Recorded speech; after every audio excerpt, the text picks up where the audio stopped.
नमस्कार प्यारे मित्रों, वेदना चैनल में आपका स्वागत है। मेरी आज की कहानी है दरोगा बाबू। शरारती आंखों वाली सुनैना दिलकश रूप रंग की खान थी। आकर्षक व्यक्तित्व की स्वामिनी तो थी ही, हंसती तो गुलाब खिल जाते, पलकें उठाती तो सबकी नजरें ठहर जाती, गली से निकलती तो लड़कों के दिल उछलने लगते। पढ़ाई लिखाई खेलकूद में भी अव्वल थी। पर सुनैना के ख्वाबों का राजकुमार तो कोई और ही था, और वो था हमारा फिल्मी रौबदार दरोगा चुलबुल पांडे। जी हाँ, तीखे नैन नक्श वाले खूबसूरत पक्के रंग की सुनैना का बचपन से सपना था कि उसको साजन मिले तो थानेदार मिले। जब सुनैना जरा सी थी तभी माधुरी के गाने तम्मा तम्मा लोगे पर थिरक उठती थी, और सबके मुंह से जब थानेदार फिल्म का नाम सुनती तभी से सैया कोतवाल के सपने सजाने लगी। बड़ी होते होते इंस्पेक्टर चुलबुल पांडे के रौबदार छवि की खायल हो गई, और मजे की बात ये कि उसके दिल की बात घर में भी किसी से छुपी नहीं रह सकी। माँ सरला देवी ने लाडली बेटी के दिल की बात पति सुरेश से बताई तो वो भी सुनकर खुश हो गई। सोचा आज तक बेटी के दिल की हर फरमाइश पूरी करते आया हूँ, फिर ये क्यों ना करूँ। अपने जीवन की सबसे बड़ी चुनौती समझकर सुरेश जी ने कमर कसी और चल दिए दरोगा धमाल ढूंढने।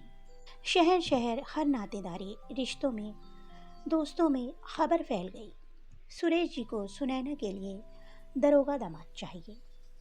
लेकिन सुनैना की किस्मत भरी किस्मत, मजाल थी कि बिरादरी से दूर दूर तक भी कोई दरोगा लड़का मिल जाए जो कुंवारा भी हो और बाकस सजीला भी। लगातार 4 सालों तक खोजते खोजते भी जब कोई थानेदार ना मिला, और अब तक सुनैना भी 12वीं से आगे पढ़ती पढ़ाई में झंडे गाड़ती एमए में आ गई थी। बड़ी होती सुनैना को देखकर अब तो खानदान में भी खुसुर फुसुर होने लगी थी। सभी ने दबी जबान में कहना शुरू कर दिया कि अगर थानेदार नहीं तो कोई और ही दामाद ढूंढ लो। जवान लड़की को कब तक कुंवारी बैठाए रखना है, शादी समय से हो जाए तो अच्छा है।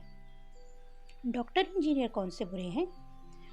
बट जब सुनैना ये सब बात सुनती तो बड़ी बड़ी कजरारी आंखों में आंसुओं के मोती ढुलकाती बिस्तर में मुंह गड़ा लेती, जैसे जीत पकड़ ली हो, शादी तो दरोगा से ही करनी है। एक दिन सुरेश बाबू एक दोस्त के साथ किसी काम से कचहरी गए थे। वहाँ कुछ मुजरिमों को पेशी के लिए लेकर जाते हुए एक आकर्षक युवा दरोगा पर उनकी नज़र ठहर गई।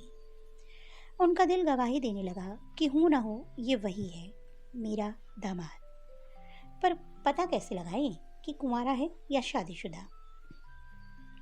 2-4 वकीलों को पैसा खिलाए और उस नवयुवक थानेदार की चौकी और घर का पता भी निकलवा लिया। नाम पता ठिकाने के साथ लड़का कुंवारा है पता लगते ही सुरेश भगवान के चरणों की बलैयाँ लेने लग गए। प्रभु तेरे घर देर है अंधेर नहीं है। शांतनु चौबे, हाँ यही नाम था उस दरोगा का, जिसने पहली नज़र में ही सुरेश जी का दिल लूटकर दामाद का ताज पहना बैठा था। घर आकर सरला को मिठाई का डब्बा पकड़ाए, मीठा पान मुंह में चबाए, सुरेश जी मानो किला फतेह कर लिया हो, ऐसी बात है खुशी में झूमते दिखे। सरला को खुशखबरी दी, भाई दामाद तो ढूंढ लिया पर अभी रिश्ते की बात करनी बाकी है। सरला ने सुना तो माथा पीट लिया, क्या बक रहे हैं आप, सठिया तो नहीं गए, न शादी ब्याह तय किया न लेन देन और लग गए मिठाई बांटने। सच में अभी तो पूरी की पूरी वैतरणी पार करना बाकी थी, वो भी बगैर नौका के। खैर ओखल में सर दिया है तो मूसल से क्या डरना। सुरेश जी ने माता रानी का नाम लिया और पहुंच गए शांति निवास। जी हाँ, यही नाम था शांतनु के घर का, जो उसकी माँ के नाम पर रखा गया था।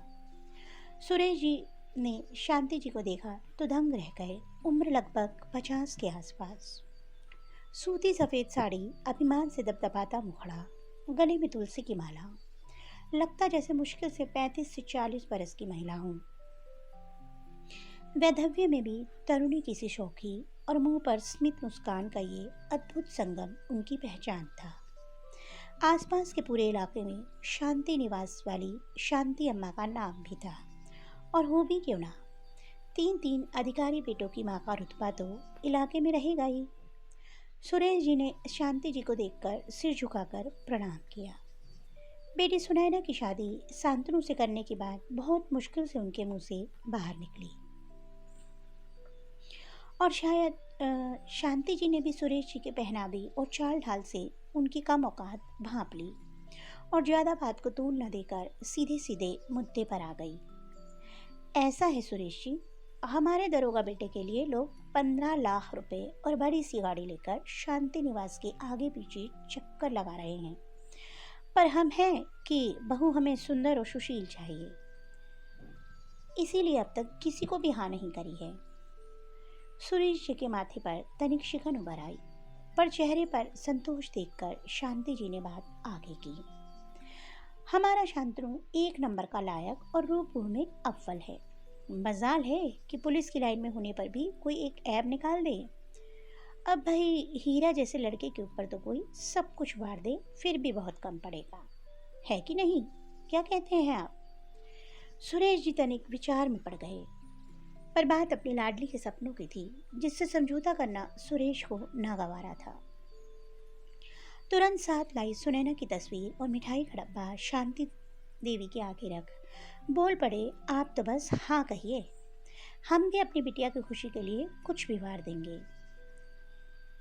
बात लगभग सकारात्मक मोड़ पर लाकर सुरेश जी ने अब दहेज की रकम जुटाने का पूरा मन बना लिया। नौकरी से कमाई सब जमा पूंजी लेकर भी 5 लाख हो रहे थे। कुछ खेत भी बेचने पड़ेंगे।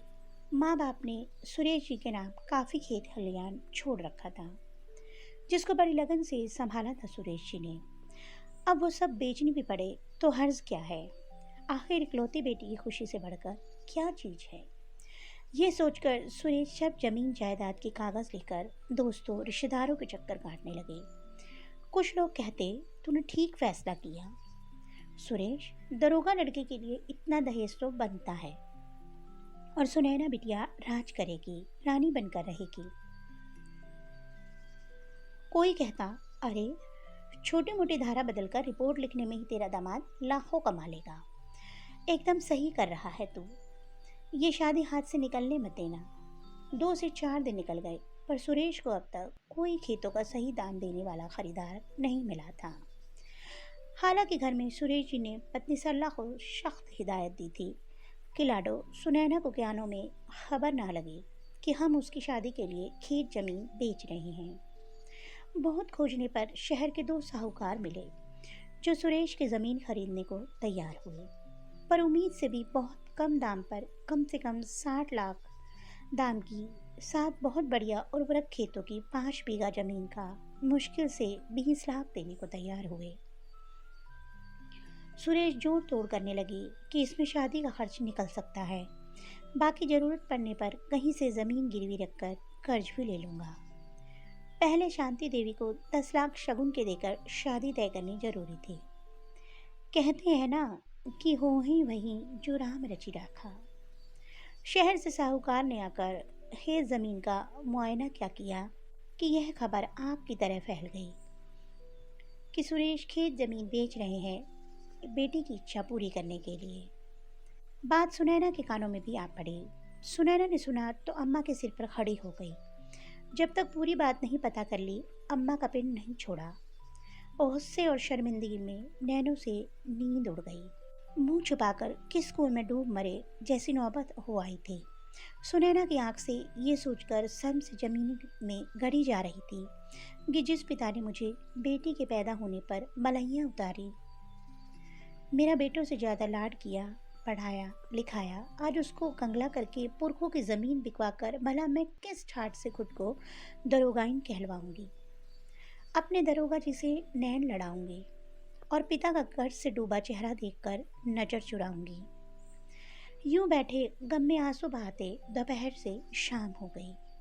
सुनैना ने आज मुंह में एक निवाला भी न डाला था। खून के आंसू का घूंट पीकर कमरे की सांखा लगाए बैठी रही। मन में अनगिनत फैसले करती, पश्चाताप और दुख के बादलों को हटाती रही। जैसे ही बाहर बाबा के आने की आवाज़ सुनी, उठ खड़ी हुई। जैसे घायल सिंहनी अंतर्नाद करती हो। आहों में क्रोध और शिकायत का गुबार लेकर प्रकट हो गई बाबा के सामने। बाबा ने भी देखा तो सन्न रह गए। तनिक अनुमान तो था कि वो सुनेगी तो गुस्सा होगी, पर सोचा नहीं था कि झांसी की रानी जैसे प्रश्नों की बौछार उसके सामने खड़ी कर देगी। बाबा, किससे पूछकर आपने ये फैसला किया? किससे पूछकर खेतों को बेचने की बात तय की? क्रोध में आंसू और रूंधे गले से आंतरनाद करती सुनैना सवाल पर सवाल चढ़ रही थी। आपने सोचा कैसे कि अपना घर भी बिकवा कर मैं दरोगा बाबू के नाम की मेहंदी हाथ में रचवा सकूंगी? हम सबकी माँ समान धरती को बिकता देखकर मैं भला किस खुशी से दरोगा बाबू के साथ फेरे ले सकूंगी? रो रो कर हाँफती सुनैना बोलती जा रही थी। अगर इतनी बड़ी कीमत चुकानी है तो नहीं बनना मुझे दरोगाइन। मैं आपकी सुनैना ही बनकर ताउम्र जी लूंगी। कुंवारी बनना मंजूर है, पर बाबा, ये खेत ज़मीन बेचकर किसी दरोगा की सुहागन बनना मुझे कतई मंजूर नहीं। बाबा के गले लग सुनैना के मन का सब गुबार बह निकला। सुरेश जी ने भी बेटी के दिल की बात सुनी तो गदगद हो उठे। आंखों में समुंदर उठने लगा। बेटियां घर की आन और शान होती हैं, ये सुना था, आज देख भी लिया कि बेटियां सच में घर की सलामती के लिए हर खुशी कुर्बान कर देती हैं। बाप बेटे को परस्पर भावों के समुंदर में डूबते उतरते देख सजल आंखों और उधे गले से अम्मा ने सुनैना का सिर हिलाते हुए कहा, आप दोनों ऐसे ही पड़े रोते रहोगे क्या? आज दोनों शिकवा शिकायतों से ही पेट भरोगे या दोने वाला इस मुंह को भी भेंट चढ़ाओगे? खाना खाने से पहले ही सुनैना ने बाबा से अपने सिर पर हाथ रखवाकर शपथ दिलवाई कि अब आप शांति निवास का नाम भी नहीं लोगे और न ही वहां जाओगे।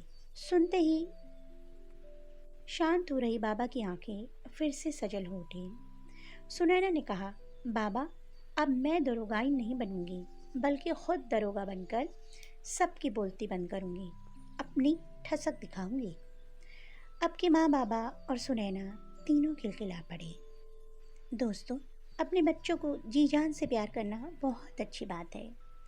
उनके लिए सब कुछ करना ये भी बहुत अच्छी बात है, लेकिन कर्ज लेकर करना ये गलत है।